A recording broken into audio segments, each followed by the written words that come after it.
Buenos días, jóvenes. Solamente tomo asistencia para que empezamos.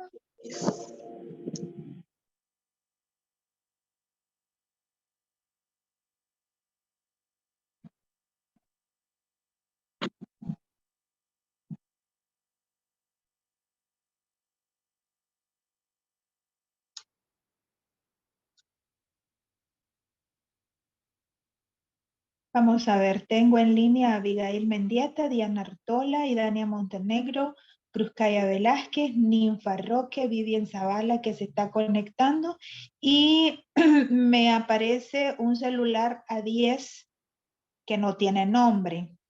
Le voy a agradecer por favor que me lo ponga en chat si no puede decírmelo con voz.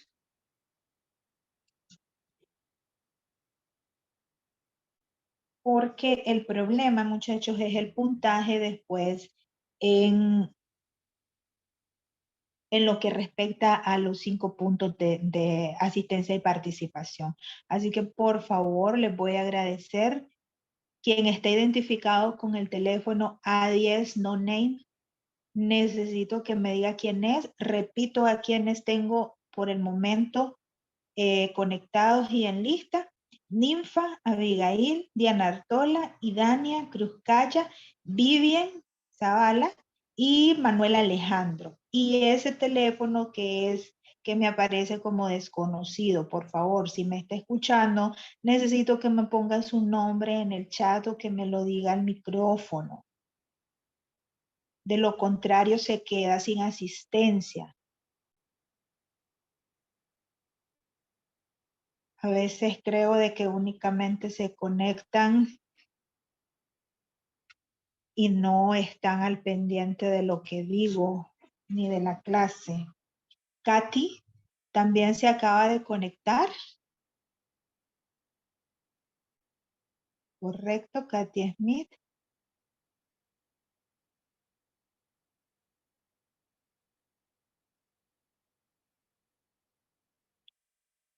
Ok, pregunto por tercera vez. Teléfono identificado como A10, no tiene nombre. Necesito por favor que me lo coloque en el chat o que me lo diga a viva voz para que no se quede sin asistencia. La clase queda grabada y está quedando constancia de que estoy preguntando en diferentes momentos quién es, porque después hay reclamos o hay problemas con respecto al puntaje de asistencia, muchachos. ¿Verdad? Bueno, repito, Ninfa, Abigail, Diana y Dania, perdón, Cruzcaya, Vivian Zavala, Manuel Alejandro, Katy y un desconocido. Es la asistencia que tenemos hasta el momento. Antes de iniciar, muchachos, buenos días. Buenos días, me disculpan que empiezo pues con la regañada, pero desde la clase anterior tengo el problema de esta persona que no se identifica. Entonces, ni modo, pues aparece con puntaje menos en la acumulación. Bien, antes de empezar me gustaría, muchachos, algún comentario o algo con respecto al desarrollo de su primera evaluación. Si quisiéramos comentar, extender o hacer alguna pregunta al respecto, o si pues continuamos adelante con la clase de hoy. Que hoy vamos a abrir la puerta, vamos a conversar sobre dos cuestiones importantes que fundamentaron básicamente o crearon las bases. Francela se acaba de conectar, o crearon las bases prácticamente para lo que es la justicia constitucional tal cual la conocemos hoy en día, ¿verdad? Aunque a pesar de que ya vemos un poquito de historia. Y luego vamos a hablar de lo que es la rigidez de la Constitución, la teoría de la rigidez de la Constitución, que es por qué existe, qué es lo que garantiza la rigidez de la Constitución, etcétera, etcétera. Esos son los temas que vamos a desarrollar el día de hoy. Hago nuevamente la pregunta, ¿algún comentario con respecto, buen día Francela, ¿Algún comentario al respecto del recién examen que acabamos de pasar? El examen estaba sencillo, muchachos, ¿verdad? Era todo, absolutamente todo, estaba basado en el material que ustedes tienen en su plataforma cada semana y pues en lo que nosotros hemos conversado en las clases que hemos pasado. Las preguntas traté de hacerlas de una forma que si bien estamos hablando de los temas que tienen en material, ustedes tuviesen que ofrecer criterios. Ustedes tuviesen, ¿verdad?, que ofrecer opinión y fundamentación, que en eso precisamente, muchachos, consiste el trabajo de nosotros como abogados. ¿Verdad? No se trata de emitir una opinión per se, de decir porque sí, porque así lo creo, sino que se trata de que nosotros tenemos que aprender a emitir criterios a través de qué? A través de la debida argumentación y fundamentación, ¿verdad? Que son factores importantes para nosotros. Repito, preguntas, comentarios, algo que necesitamos extender con respecto a los temas anteriores y al examen que hicimos la semana pasada. Parece que no, ¿verdad? Bueno, voy a compartir entonces pantalla para poder iniciar con nuestro tema de hoy.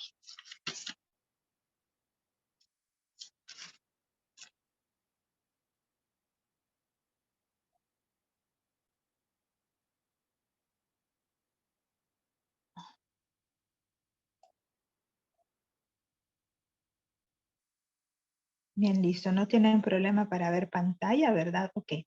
Bueno, antes de empezar a hablar de lo que son los principios de la justicia constitucional y de lo que es el principio de rigidez constitucional, vamos a hablar de los antecedentes emblemáticos del derecho constitucional per se. Nosotros en nuestras primeras clases hemos hablado de momentos históricos en los que han sido fundamentales en la historia de la humanidad, desde el punto de vista de que ha dado inicio o ha permitido la generación de diferentes derechos humanos. El reconocimiento jurídico y la integración de los derechos humanos a ser derechos fundamentales a través de una inserción eh, a un texto constitucional no es algo sacado de la manga, sino que ha sido parte de un proceso histórico debido a los cambios normales y sustanciales que toda sociedad tiene con el transcurso del tiempo. En derecho nosotros debemos de estar claros que las sociedades van evolucionando. Evolución significa cambio. Toda evolución, todo cambio genera como consecuencia lógica un cambio jurídico, un cambio de ordenamiento jurídico. ¿Verdad? Es inevitable. Esos cambios son consecuencia lógico. Isa Espinosa. Ok, sigo tomando asistencia. Pues bien, muchachos, en materia de derechos fundamentales o en materia de derecho constitucional, el antecedente han sido precisamente estos cambios históricos que han creado los precedentes en materia de derechos humanos, que ustedes lo van a ver más profundamente en la materia específica de derechos humanos. Pero en lo que se refiere a la justicia constitucional, existen tres antecedentes fundamentales en toda esta cuestión. Primero, la Revolución Francesa. Bueno, estamos hablando de diversos casos también, porque tenemos lo que es la Carta Magna inglesa del año de 1215, que significó un paso muy importante en materia de derechos cesianos. Significó un paso muy importante en materia de derechos en el sentido de que fue la primera vez en el cual se estableció que los ciudadanos, como ciudadanos, necesitaban gozar de una protección más allá con respecto a la parte de su libertad.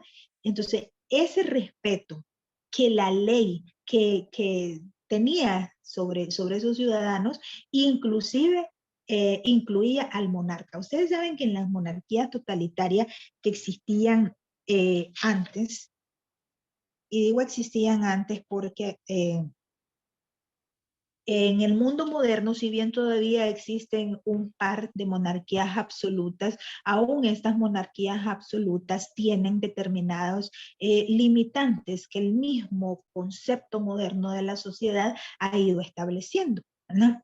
Sin embargo, salvo este par de monarquías absolutas que todavía existen, la mayoría de monarquías, estamos hablando de que son monarquías constitucionales, ¿verdad? O monarquías parlamentarias. ¿Qué significa? Significa que se sigue manteniendo la figura emblemática, histórica, de un monarca, de un rey, pero que esta monarquía, este rey, haga, tiene las limitaciones que la democracia le establece. ¿A través de qué? A través precisamente del control de un parlamento, del control de una constitución.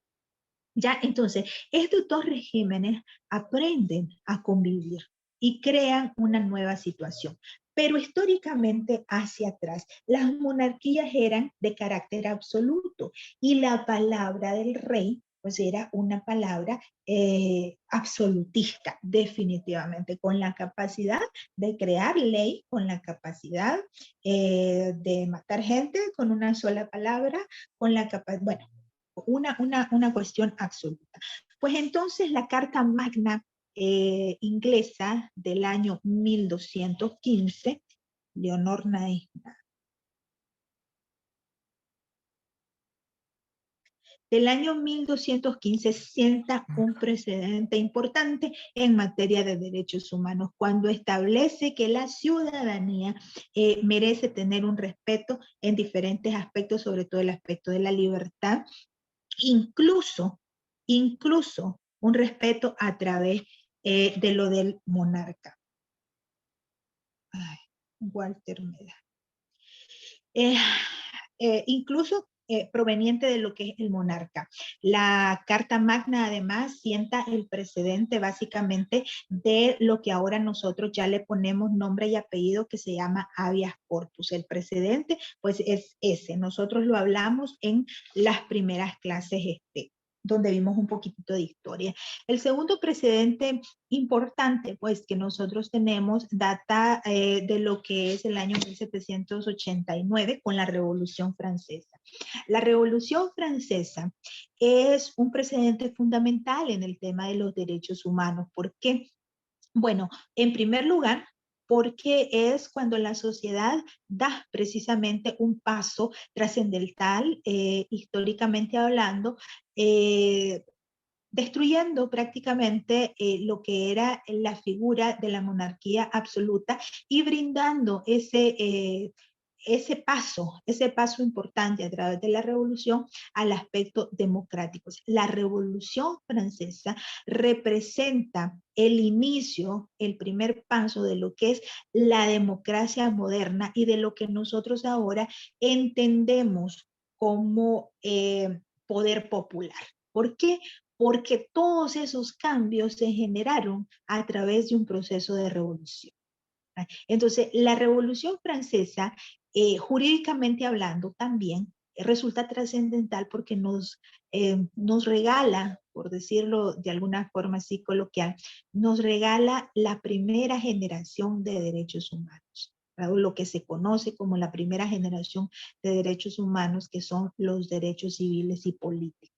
Con la Revolución Francesa se instaura lo que es la democracia, se le da sentido a todas esas enseñanzas que nosotros traíamos de la antigua Grecia, ¿verdad? De la antigua Roma, sobre lo que es el poder del pueblo, el poder popular, y se da paso pues a la democracia y se crea la primera generación de los derechos humanos, un antecedente muy importante de nuestro derecho constitucional actual.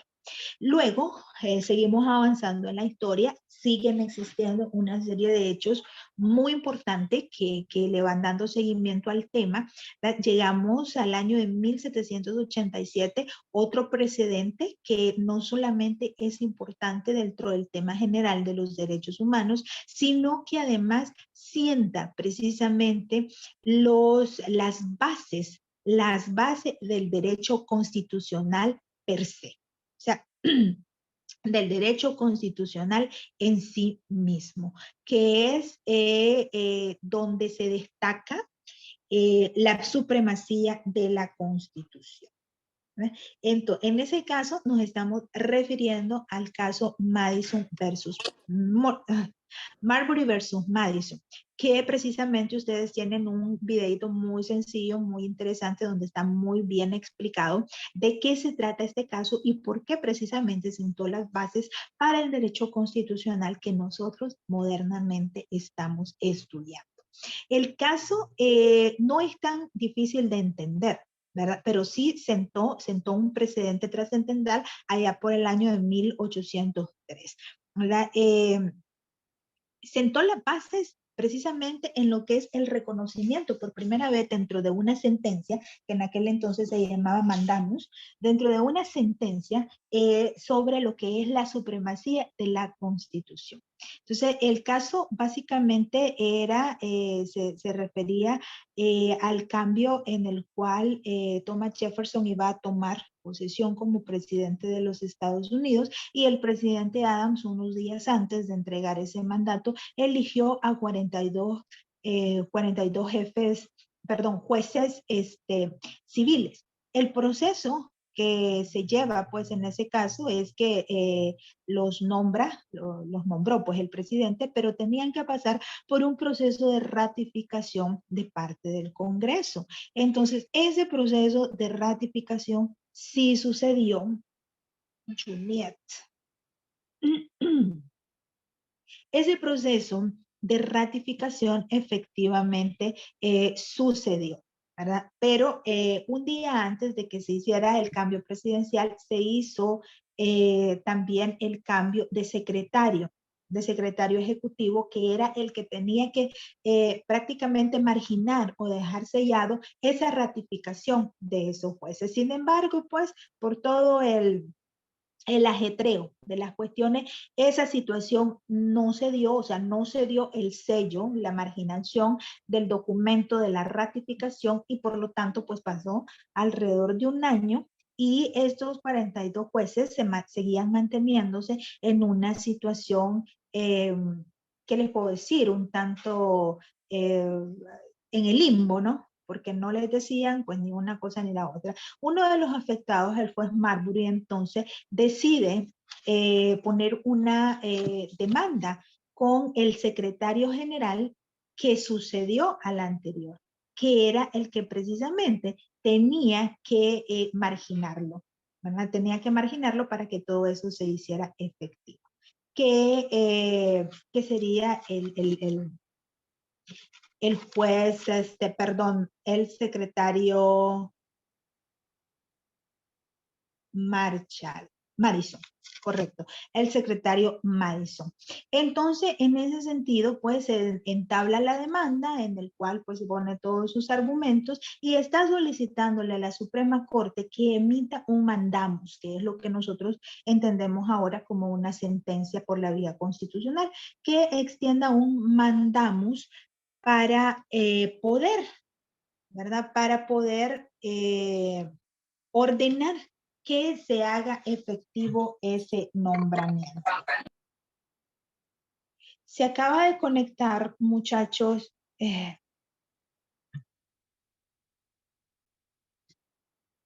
Vamos a ver, se acaba de conectar alguien que tampoco se ha identificado.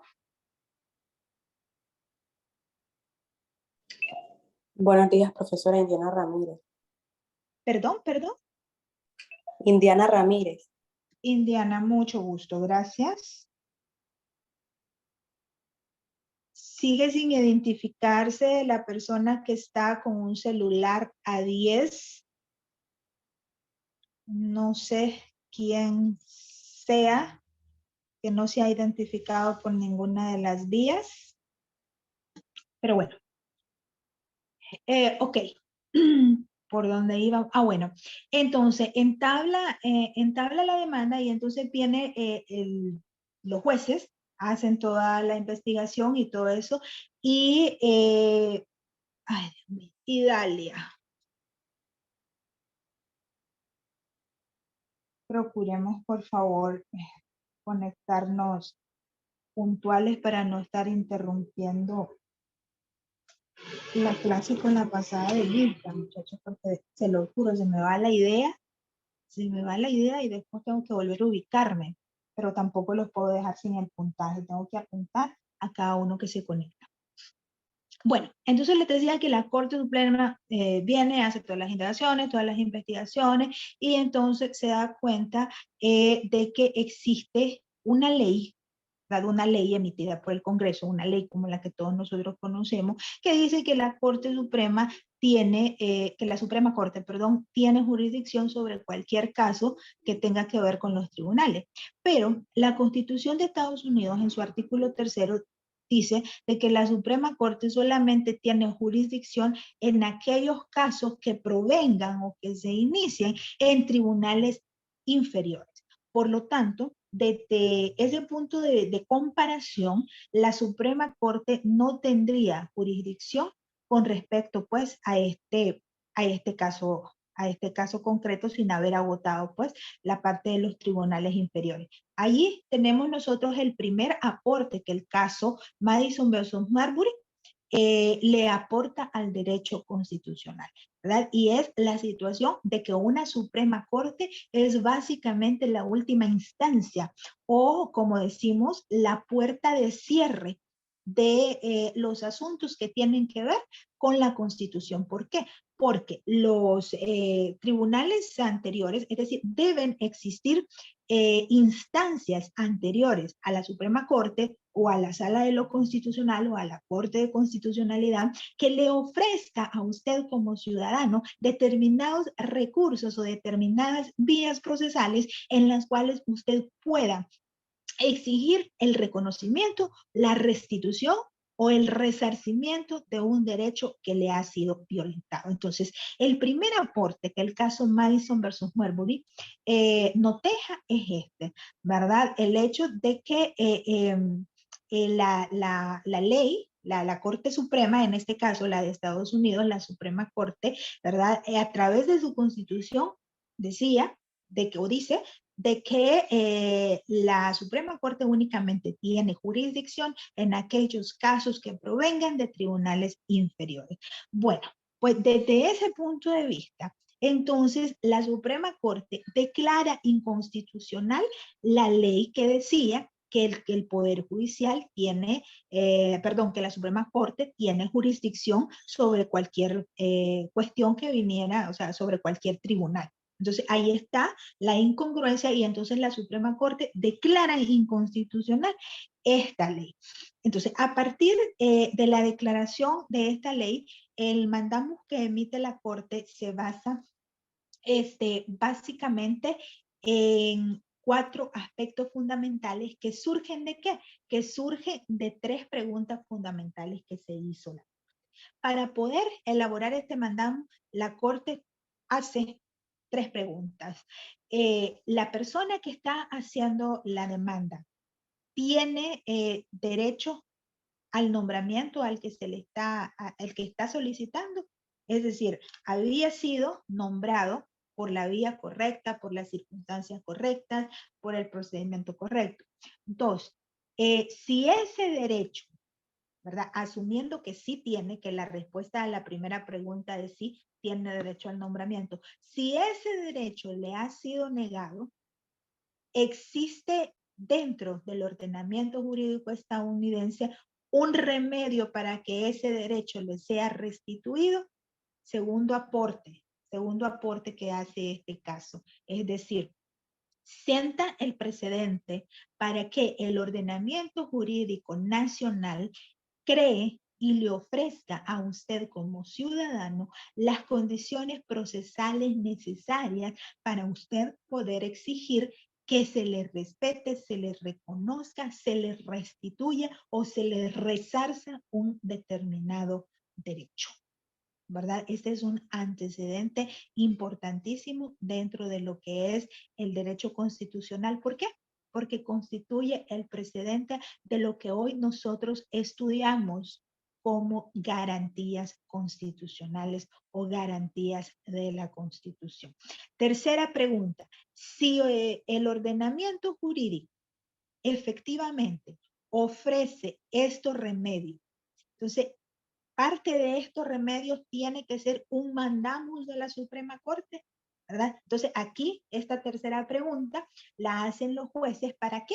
Para determinar la jurisdicción de la Suprema Corte en este caso concreto. Esas fueron las tres preguntas clave, las tres preguntas emblemáticas que vinieron a resolver ellos en el texto del mandamus. Y entonces, a respuesta de estas preguntas y a un análisis profundo, habiendo declarado inconstitucional además una ley que contravenía la Constitución, el mandamus de la Suprema Corte hace referencia a 4 puntos fundamentales. La Constitución política es la ley suprema de la nación. Además, la Constitución política, o sea, limita los poderes del Estado. Ese es un punto muy importante. La Constitución política crea un límite de fuerzas entre los poderes del Estado.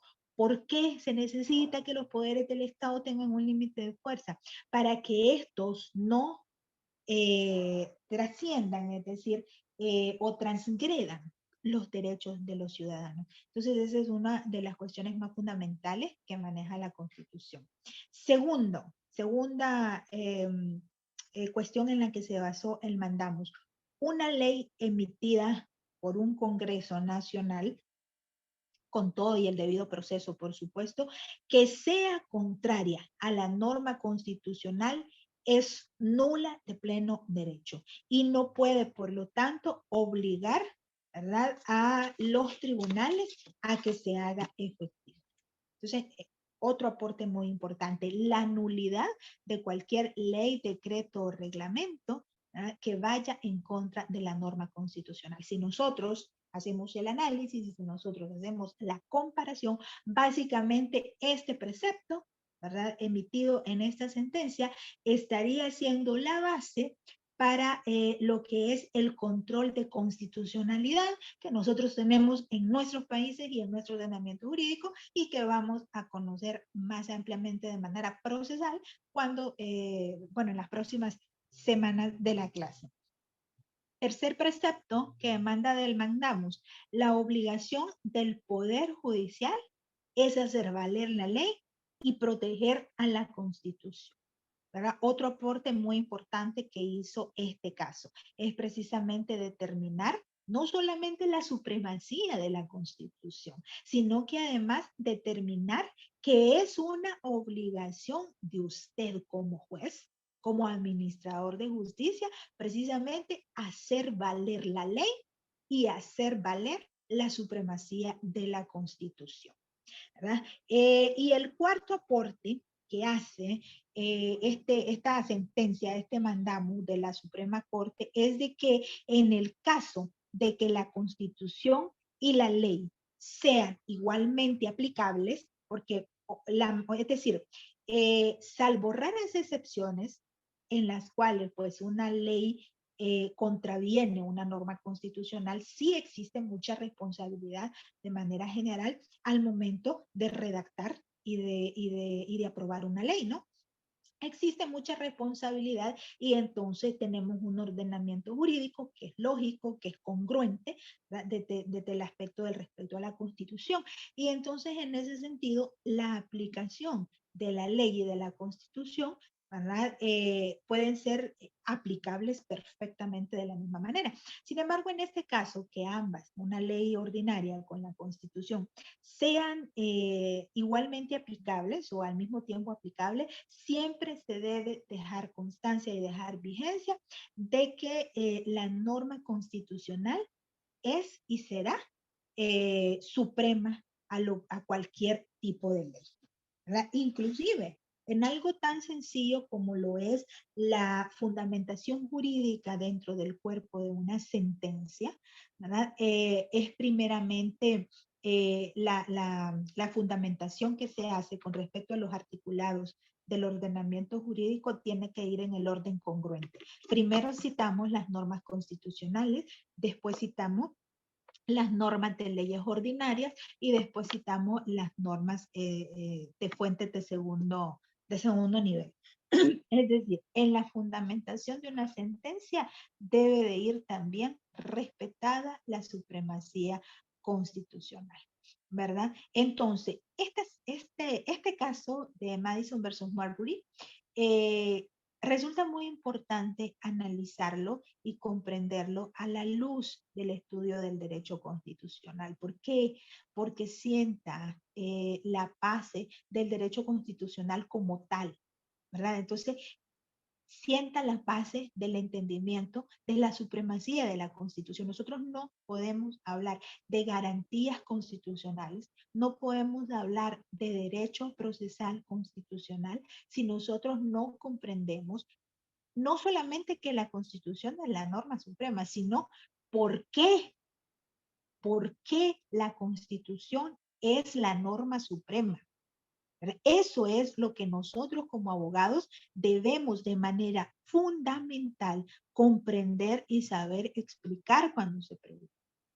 ¿Por qué la Constitución es la norma suprema del Estado y debe respetarse como tal?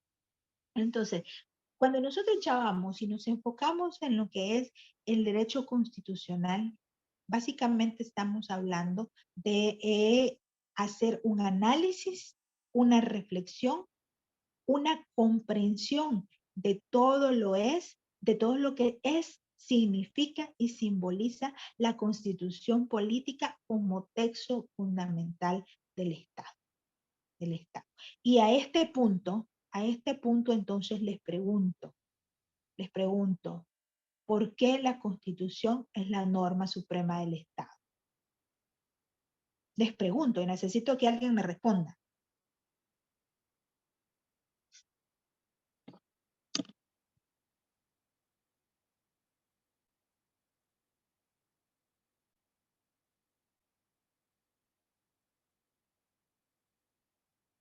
Estoy esperando.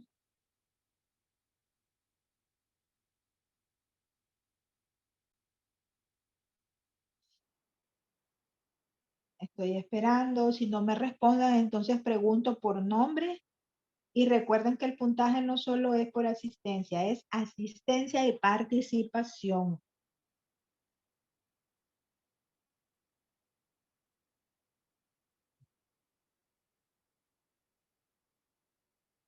Maestra, ¿Sí? pienso que la Constitución es la norma suprema porque en ella están contempladas tanto los derechos como los deberes de todo ciudadano y a la vez también ofrece lo que son las garantías constitucionales, de tal manera que regula yo siempre veo la Constitución como la norma suprema, pero a la vez general, porque a través de ella se desglosan otras leyes o normas.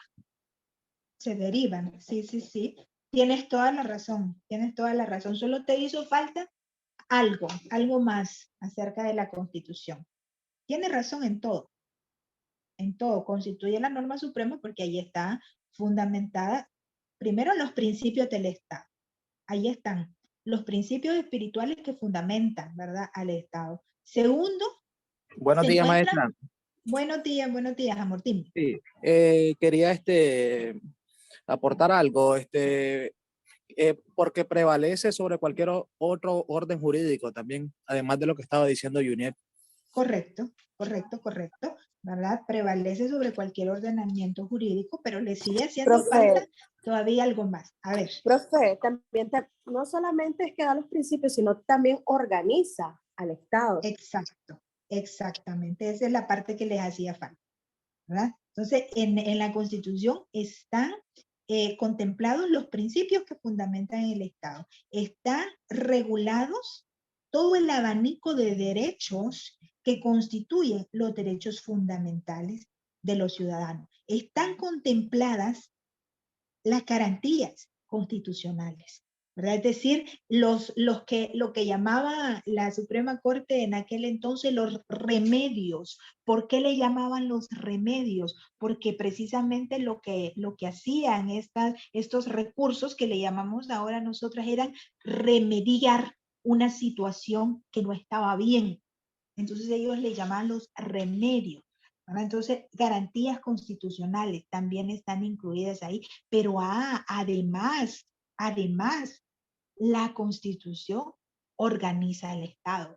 Entonces, díganme ustedes si con todo eso no va a ser la norma suprema de la cual se deriva todo, ¿verdad? Entonces, por estas 4 situaciones, ¿verdad? Por los principios del Estado, por la regulación de los derechos fundamentales, por las garantías, por el ofrecimiento de las garantías o remedios constitucionales, por la organización del Estado, es precisamente que de este cuerpo normativo, de esta Constitución, se deriva todo el resto de leyes en los que está sustentado todo nuestro ordenamiento jurídico. Por eso precisamente, y eso es lo que nosotros precisamente debemos de entender. ¿Cuál es la valía?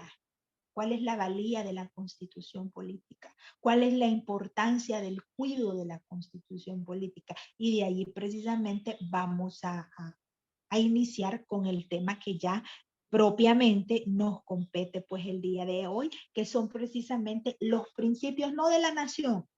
Los principios de la nación ya lo vimos. Incluso era una de las preguntas del examen, ¿verdad? ¿Cuáles eran los principios de la nación? Los que están ahí en el artículo 5, los que están ahí en el artículo 1. Esos son los principios de la nación. Entonces, vamos a hablar ahora de lo que son, de lo que es la rigidez constitucional y de lo que son los principios constitucionales. Bien. Cuando nosotros hablamos de rigidez constitucional, estamos hablando de una teoría, ¿verdad? Una teoría que se fundamenta en la estabilidad del Estado. Esto es algo muy importante. A ver, un Estado necesita estabilidad para poder desarrollarse de una manera sana y de una manera congruente.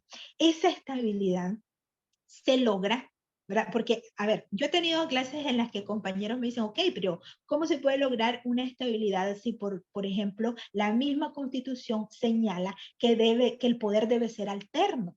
¿Verdad? Que el gobierno que constituya la administración del Estado, ¿verdad? Porque debemos entender, vimos en nuestra primera clase, nosotros, se recuerdan que nosotros estudiamos los elementos constitutivos del Estado. Se nos va a cortar, muchachos, les agradeceré por favor que se me conecten a lo inmediato para poder seguir con este tema que está súper interesante. Nos conectamos ya.